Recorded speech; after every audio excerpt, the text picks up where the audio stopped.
दिसंबर 1990 का पहला हफ्ता था और कलकत्ता का खेलन घोष लेन स्थित एक मकान। अचानक दरवाजे की घंटी बजती है। एक लड़की दौड़ते हुए दरवाजा खोलती है। सामने डाकिया खड़ा होता है जिसके हाथ में एक पोस्ट कार्ड होता है। लड़की पोस्ट कार्ड डाकिया के हाथ से लेती है, पोस्ट कार्ड खोलती है तो बस 3 लाइनें लिखी होती हैं। माँ बाबा का ख्याल रखना, तुम्हारी शादी से पहले घर वापस आ रहा हूं। इन 3 पंक्तियों को पढ़ना था कि मानो पूर्णिमा की आंखों से आंसुओं का सैलाब बहने लगता है। उस रोज उस लड़की की आंखों से टपकते अश्कों की हर बूंद का हिसाब इस मुल्क की सियासत के पास था। वो सियासत जिसका एक सिरा कलकत्ता से 2007 किलोमीटर दूर हिमाचल प्रदेश के बर्फीले पहाड़ों के बीच बसे एक छोटे से कमरे के बीच बंधा हुआ था। ये वही कमरा था जिसमें भारतीय जनता पार्टी का पालमपुर अधिवेशन आयोजित किया जा रहा था। अधिवेशन जिसमें लाल कृष्ण आडवाणी ने यह ऐलान किया था कि अब भारतीय जनता पार्टी सीधा राम मंदिर आंदोलन से जुड़ेगी। अयोध्या के राम मंदिर निर्माण पर बनाई जा रही हमारी इस खास सीरीज के पिछले अंक में हमने आपको समझाया था कि किस तरह विश्व हिंदू परिषद और योगी आदित्यनाथ के गुरु महंत वैद्यनाथ की राम जन्मभूमि यज्ञ समिति भारतीय जनता पार्टी को इस मंदिर आंदोलन से हाशिए पर ला चुकी थी। किस कदर कांग्रेस की केंद्र सरकार हो या राज्य सरकार राम मंदिर आंदोलन के जरिए समाज में ध्रुवीकरण पैदा करने की कोशिशें कर रही थी। सूबे में एनडी तिवारी की सरकार शिलान्यास को मंजूरी दे चुकी थी। गृह मंत्री बूटा सिंह की राष्ट्रीय स्वयंसेवक सरसंघ चालक के साथ साठगांठ हो चुकी थी। और इन तमाम मसलों को देखते हुए लाल कृष्ण आडवाणी भी हिंदू रथ पे सवार हो भारतीय जनता पार्टी के आधार को और अधिक विस्तार देने की योजना पे काम कर रहे थे। याद करिए, पिछले अंक में हमने आपको बताया था कि किस तरह लाल कृष्ण आडवाणी के दिल्ली पंडारा पार्क स्थित आवास पर एक गोपनीय मुलाकात में एक गोपनीय शख्स ने लाल कृष्ण आडवाणी के दिमाग में राम रथ यात्रा का संकल्प बुना था। और अब उसी राम रथ यात्रा के संकल्प को जमीन पर अमली जामा पहनाने की तैयारी आडवाणी कर चुके थे। और इसी के बाद संघ और आडवाणी ने तेज कर दी थी अपनी मुहिमें। तलवार की धार पर चलने लगी थी नेताओं की जबानें। समाज में हिंदू हृदय सम्राट लाल कृष्ण आडवाणी का नया अवतार हो चुका था। कुंभ में लाखों साधु जुट चुके थे। मगर इसी बीच उत्तर प्रदेश की सियासत में एक बड़ा बदलाव होता है जब बरस 1989 के विधानसभा चुनावों में कांग्रेस की सरकार जाती है, जनता दल की सरकार बनती है, जिसके सबसे बड़े नेता विश्वनाथ प्रताप सिंह देश के प्रधानमंत्री हुआ करते थे, जो चाहते थे कि उनकी पार्टी के द्वारा नामित मुख्यमंत्री अजीत सिंह हो। मगर सूबे के भीतर विश्वनाथ प्रताप सिंह के पुराने विरोधी मुलायम सिंह यादव ने अजीत सिंह को अपना चरखा दांव देते हुए पलटी कुछ इस कदर मारी थी कि वीपी सिंह के ना चाहते हुए भी मुलायम सिंह यादव सूबे के मुख्यमंत्री बन चुके थे। उधर आडवाणी 30 अक्टूबर के रोज अयोध्या पहुंच राम जन्मभूमि के लिए कार सेवा का ऐलान कर रहे थे, तो मुलायम सिंह यादव खाका तैयार कर चुके थे कि किस कदर आडवाणी की रथ यात्रा को उत्तर प्रदेश की धरती पर थाम वो अल्पसंख्यकों के अधिकार सुरक्षित करने वाले सबसे बड़े लोकतांत्रिक चेहरे के तौर पर नजर आएंगे। मगर इसी बीच दिल्ली के सियासी दरबार में होती है एक गोपनीय मुलाकात। यह मुलाकात 2 दुश्मनों के बीच थी। दुश्मन ऐसे जो एक दूसरे की कुर्सी के प्यासे थे। मुलाकात की मेज के एक और विराजमान थे देश के तत्कालीन प्रधानमंत्री विश्वनाथ प्रताप सिंह और मेज के दूसरी ओर बैठे थे बिहार के तत्कालीन मुख्यमंत्री लालू प्रसाद यादव। न बिहार की कुर्सी पर बैठे हुए लालू कभी विश्वनाथ को रास आए थे, न प्रधानमंत्री की कुर्सी पर आसीन विश्वनाथ प्रताप सिंह कभी लालू की आंखों में चमके थे। मगर ये दोनों आज एक दूसरे के साथ हाथ मिलाने पर मजबूर इसलिए थे क्योंकि दोनों का अपना अपना सियासी नफा इन दोनों को एक दूसरे के करीब ले आया था। क्या हुआ था इस गोपनीय मुलाकात में? इस मुलाकात में लिखी गई थी एक पटकथा जिसे अमली जामा पहनाया जाना था बिहार की धरती पे। लालू प्रसाद यादव ने आडवाणी की रथ यात्रा के बिहार में दाखिल होने से ठीक पहले अपने कुछ चुनिंदा अधिकारियों के साथ एक बैठक की और तय किया ज्यों ही लाल कृष्ण आडवाणी हावड़ा दिल्ली राजधानी से बिहार की सीमा में प्रवेश करेंगे, त्यों ही एक मानव रहित रेलवे क्रॉसिंग के पास राजधानी के सामने का सिग्नल लाल कर दिया जाएगा, जिससे स्टेशन ना होने के बावजूद राजधानी के पहिए थम जाएंगे और उसी सुनसान मानव रहित रेलवे क्रॉसिंग पर अधिकारियों के द्वारा आडवाणी को हिरासत में ले लिया जाएगा और इस रथ यात्रा का पहिया बिहार की दहलीज पर ही थाम दिया जाएगा। इस बाबत सूचना तब देश के किसी सियासतदार को नहीं थी। सिर्फ और सिर्फ लालू और देश के प्रधानमंत्री विश्वनाथ प्रताप सिंह के बीच बनी यह योजना थी जिसके तहत आडवाणी की रथ यात्रा को बिहार के भीतर ही रोक देना था। चूंकि विश्वनाथ ये कतई नहीं चाहते थे कि उत्तर प्रदेश की सियासी जमीन पर आडवाणी की रथ यात्रा को रोक मुलायम मुसलमानों के मसीहा बन जाएं और मुसलमानों का एक मुश्त वोट मुलायम सिंह यादव की ओर हो जाए। चूंकि उत्तर प्रदेश विश्वनाथ का सूबा था और विश्वनाथ अपनी जमीन पर मुलायम को एक बड़ा दरख्त बनते कतई नहीं देखना चाहते थे, इसीलिए उन्हें यह मंजूर था कि उनकी नापसंद के नेता लालू प्रसाद यादव मुसलमानों के बड़े मसीहा बन जाएं, मगर यह नहीं मंजूर था कि मुलायम मुसलमानों के बड़े नेता बने। इसीलिए उस मुलाकात के भीतर विश्वनाथ ने लालू को यह निर्देश दिया कि तुम आडवाणी को बिहार की धरती पर रोको, जिसके तहत लालू प्रसाद यादव ने मानव रहित रेलवे क्रॉसिंग पर ट्रेन रोकने का यह फुल प्रूफ प्लान बनाया। मगर आडवाणी की राजधानी के बिहार में दाखिल होने के ठीक 2 घंटे पहले यह योजना लीक हो गई। तत्काल लालू प्रसाद यादव ने इस योजना को निरस्त किया और इसके बाद लालू ने तय कर लिया था कि अब वो आडवाणी को हिरासत में लेने की योजना कुछ चुनिंदा लोगों तक ही सीमित रखेंगे। आडवाणी ने तत्काल फोन किया आरके सिंह और रामेश्वर ओरांव को, एक आईएएस अधिकारी और एक आईपीएस अधिकारी, और दोनों लालू के विश्वस्त। लालू ने इन दोनों अधिकारियों के साथ मिलकर काम करना शुरू किया आडवाणी को गिरफ्तार करने की योजना पे, और इन तीनों ने मिलकर आपस में एक योजना बनाई कि जब पटना की गंगा को पार कर आडवाणी का काफिला उत्तरी बिहार की सीमा में दाखिल होगा और समस्तीपुर के सर्किट हाउस में ठहरेगा, ठीक उसी रात आडवाणी को गिरफ्तार कर लिया जाएगा। मगर सबसे बड़ी समस्या यह थी कि आडवाणी को गिरफ्तार कर रखा कहां जाए।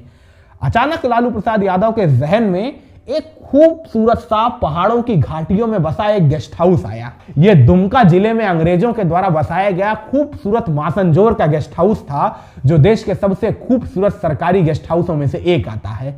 लालू प्रसाद यादव ने तत्काल दुमका के कलेक्टर को फोन किया और कहा, मासनजोर गेस्ट हाउस तैयार रखिए, हमारा एक बेहद खास मेहमान वहां आने वाला है, किसी तरह की कोई कमी नहीं होनी चाहिए।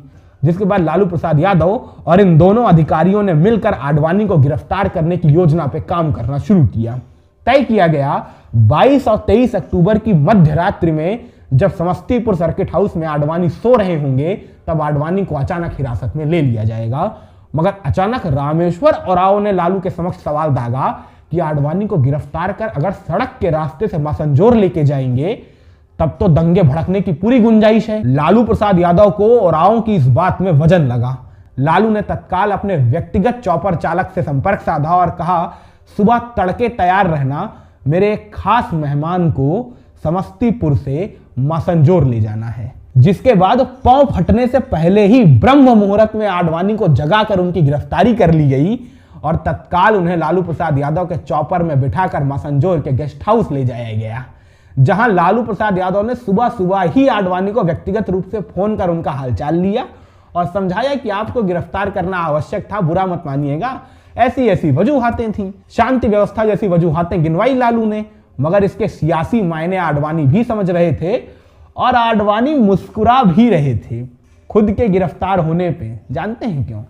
क्योंकि आडवाणी को तो बहुत दिनों से इल्हाम था कि लालू प्रसाद यादव उन्हें बिहार में रोकने वाले हैं, मगर फिर भी वो बिहार में अपना काफिला लगातार आहिस्ता आहिस्ता आगे बढ़ा रहे थे। जानते हैं क्यों? क्योंकि आडवाणी को इल्हाम था उनकी गिरफ्तारी उनकी इस राम मंदिर की मुहिम को और तेज कर देगी और उन्हें एक बड़े ब्रांड चेहरे के तौर पे स्थापित कर देगी। तो आडवाणी इस गिरफ्तारी से बेहद प्रसन्न थे। कोई यातना तो मिलने नहीं वाली थी। मासनजोर का खूबसूरत गेस्ट हाउस था, जहां लालू प्रसाद यादव ने तमाम इंतजामात भी करवाए थे। पारिवारिक मित्रों से बात करने की सुविधा भी थी। अपनी पत्नी से रोज बात करने की सुविधा लालू प्रसाद यादव ने दी थी, क्योंकि लालू का भी सियासी उद्देश्य तो वही ही था जो आडवाणी का था। तो दोनों अपनी अपनी सियासत खेल रहे थे, मगर मंचों से एक और राष्ट्रीय स्वयंसेवक संघ और तमाम हिंदूवादी संगठन आडवाणी की इस गिरफ्तारी को राम मंदिर के लिए दी गई कुर्बानी बता रहे थे, तो वहीं दूसरा तबका लालू प्रसाद यादव को मुसलमानों के हक का सबसे बड़ा रहनुमा बता रहा था और समाज के भीतर ध्रुवीकरण अपनी पूरी रफ्तार पर पसरता चला जा रहा था। देश के लाखों लोग इस ध्रुवीकरण की चपेट में आ रहे थे, मगर लाखों लोग एक तरफ और 2 लड़के एक तरफ। ऐसा मैं क्यों कह रहा हूं? आहिस्ता आहिस्ता आपको आगे की दास्तान में पता चलेगा। 2 लड़के थे, एक 23 साल का, एक 20 साल का, दोनों सगे भाई। बचपन से साथ साथ ही संघ की शाखा में जाया करते थे। आहिस्ता आहिस्ता उम्र बढ़ने के साथ साथ संगठन में आस्था भी दृढ़ होती चली गई। मंच से विचार व्यक्त करते विचारकों के विचार मानो ब्रह्म वाक्य सरीखे लगने लगे, और जब मंच पर उद्गार व्यक्त करते इन्हीं विचारकों ने राष्ट्रीय स्वयंसेवक संघ के इतिहास की सबसे बड़ी मुहिम राम मंदिर आंदोलन में अपना सर्वस्व अर्पण कर संगठन के प्रति अपना आभार व्यक्त करने का संकल्प याद दिलाया, तो ये दोनों युवक अपना सर्वस्व अर्पण करने के लिए 22 और 23 अक्टूबर की मध्य रात्रि में अपने घर से अयोध्या के लिए रवाना हो गए। उद्देश्य एक ही था, 30 अक्टूबर को होने वाली कार सेवा में हिस्सा लेना। मगर यह इतना आसान नहीं होने वाला था, क्योंकि अयोध्या तक जाने वाले हर रास्ते के हर वाहन पर मुलायम सिंह यादव ने प्रतिबंध लगवा दिया था। पहुंचाने के लिए जब सड़कों पर चलने वाले वाहनों ने इंकार कर दिया, तो इन दोनों ने अपने पांवों से जमीन नापनी शुरू कर दी। खेत खलिहान, मेड़, पगडंडी, बाग बगीचे पार करते हुए आखिरकार इन दोनों युवाओं ने काशी से अयोध्या तक का सफर पैदल पूरा कर 30 अक्टूबर के ब्रह्म मुहूर्त में रामनगरी अयोध्या में प्रवेश किया, जहां पहले से ही लाखों लाख कारसेवकों का जमघट जमा था। दोपहर 12 बजते बजते कारसेवकों और पुलिस कर्मियों के बीच तनातनी काफी तेज हो चुकी थी। कारसेवकों का गुस्सा लगातार बढ़ता जा रहा था। तभी अचानक बगल में खड़ी एक पुलिस वैन के ड्राइवर को ऊपर से घसीट कर एक नागा साधु नीचे गिराता है और खुद पुलिस की ही वैन में सवार हो जाता है और स्टीयरिंग थाम पुलिस की ही वैन से पुलिस की ही बैरिकेडिंग तोड़ने लगता है। ज्यों ही बैरिकेडिंगों के बीच एक सुराख भर होता है, देखते ही देखते कारसेवकों का हुजूम विवादित ढांचे की ओर बढ़ने लगता है और चंद घड़ी के भीतर भीतर दसियों हजार कारसेवक विवादित ढांचे के सामने खड़े थे। अचानक इन कारसेवकों ने देखा इन्हीं के बीच से निकल दो युवा विवादित ढांचे की इमारत के ऊपर चढ़ने लगते हैं। देखते ही देखते इन कारसेवकों की आंखों के सामने ये दोनों युवा विवादित ढांचे के ऊपर चढ़ जाते हैं और अपने माथे पर बांधे हुए भगवा झंडे को निकाल भगवा झंडा विवादित ढांचे के ऊपर फहरा देते हैं। इस नजारे को देख कारसेवकों का जोश 7वें आसमान पर पहुंच जाता है और अब इन्हें काबू करना पुलिस के बस में नहीं था। तो तत्काल पीएसी ने लखनऊ स्थित मुख्यालय फोन मिलाया और वस्तु स्थिति की जानकारी देते हुए नए निर्देशों का आह्वान किया। लखनऊ से आदेश मिला और पुलिस कर्मियों ने तत्काल सामने खड़े कारसेवकों पर फायरिंग शुरू कर दी। और इन तमाम प्रक्रमों के बीच पुलिस ने अचानक बर्बर लाठीचार्ज भी शुरू किया, जिस लाठीचार्ज का सबसे पहले शिकार हुए यही दोनों युवा। पुलिस की लाठियों से घायल ये दोनों युवा अयोध्या की गलियों में भागते हुए लाल कोठी के पास की एक सकरी गली के एक आवास में शरण लेते हैं। आहिस्ता आहिस्ता पुलिस कर्मियों की यह कार्रवाई शांत होती है। शाम ढलते ढलते मृत कारसेवकों की गिनतियां शुरू होती हैं, मगर गिनती पूरी होने से पहले ही देश भर में जंगल में आग की तरह खबर फैल जाती है कि अयोध्या में कारसेवकों पर गोली चली। और इसी एक खबर ने मानो राम मंदिर आंदोलन की चिंगारी को दावानल की शक्ल दे दी। देखते ही देखते हर घंटे कारसेवकों के नए जत्थे अयोध्या पहुंचने लगे और महज 48 घंटों के भीतर भीतर 2 नवंबर को तड़के अशोक सिंघल, उमा भारती, साध्वी ऋतंबरा, विनय कटियार जैसे फायर ब्रांड हिंदूवादी नेताओं की अगुवाई में कारसेवकों का नया जत्था विवादित ढांचे की ओर बढ़ता है। इस दफा कारसेवकों ने रणनीति बदली थी। महज एक ओर से नहीं बल्कि 3 ओर से विवादित ढांचे की ओर बढ़ रहे थे। पीएसी जवानों के माथे पर बल पड़ चुके थे। तत्काल पीएसी जवानों ने लखनऊ दोबारा संपर्क साधा और वायरलेस पर लखनऊ से सख्त आदेश मिला, सिर्फ और सिर्फ एक पंक्ति का, जो करना हो वो करिए मगर बाबरी पर परिंदा भी पर न मारने पाए। और इसके बाद पीएसी जवानों ने दोबारा गोलीबारी शुरू की। महज 48 घंटों के भीतर भीतर अयोध्या की सड़कें दोबारा पुलिस या बंदूकों की तपिश झेल रही थी। और इन्हीं गोलियों से बचने के लिए उस रोज विवादित ढांचे पर भगवा फहराने वाले वो दोनों युवा भी गलियों में भागते हुए लाल कोठी के पास की सकरी गली के ही एक आवास में दोबारा शरण लेते हैं। आधे घंटे गुजरते हैं, 1 घंटे गुजरते हैं और तब भी आवास के बाहर सन्नाटा पसरा रहता है। तो इन दोनों युवाओं को लगता है कि चलो अब पुलिस ने अपनी कार्रवाई बंद की है। और ये दोनों युवा घर का किवाड़ खोल दाएं बाएं देख घर से बाहर निकलते हैं, मगर जो ही अपना पहला कदम ही इन्होंने घर की ड्योढ़ी से बाहर रखा था कि अचानक दाहिनी ओर से पुलिस की एक टोली नजर आती है और पॉइंट ब्लैंक रेंज से 2 गोलियां सीधा इन दोनों युवकों की छाती में लगती है। दोनों युवक तत्काल वही सड़क पर ढेर हो जाते हैं। दोनों के चेहरे तो इतने मासूम थे कि उन चेहरों को देख पुलिस कर्मियों को यकीन नहीं हो रहा था कि यही दो मासूम चेहरे कानून अपने हाथ में लेकर हिंसा और उन्माद का ऐसा तांडव कर रहे थे। मगर सच तो आखिर सच होता है। हिंसा और उन्माद का तांडव इन्हीं दो मासूम चेहरों ने किया था, जिसका खामियाजा भी इन दो चेहरों ने भुगता। मगर एक सच ये भी है कि ये दो मासूम कच्ची मिट्टी सरीखे बालकों का उपयोग भर था, जो उपयोग किया था मंच पर खड़े हुए उन विचारकों ने। सोच कर देखिए, अगर बचपन से उन्हीं विचारकों ने मां भारती की सेवा का संकल्प दिलाया होता तो ये दो युवा क्या मां भारती की सेवा नहीं कर रहे होते।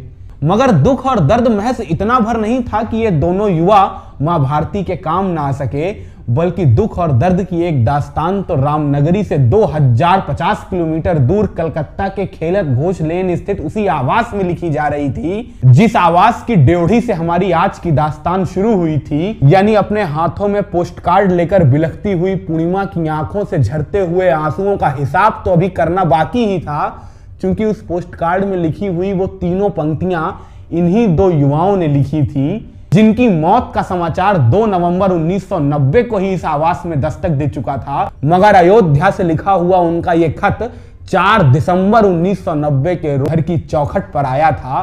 सोच कर देखिए, जिस घर का बेटा 1 महीना पहले गुजर चुका हो, उस जा चुके बेटे का खत अगर आपके सामने आ जाए तो आपको कितनी पीड़ा होगी, कितना दर्द होगा। मगर इससे भी ज्यादा अफसोस जानते हैं क्या है? कि उस रोज पूर्णिमा की आंखों से झरते हुए आंसू महज पूर्णिमा के नहीं थे।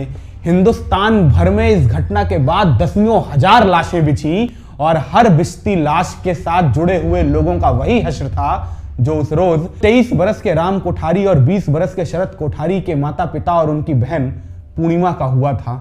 और ये सब कुछ किसके लिए हो रहा था? भगवान राम के लिए या सियासत के लिए? जवाब आप खुद स्वयं तलाशिए।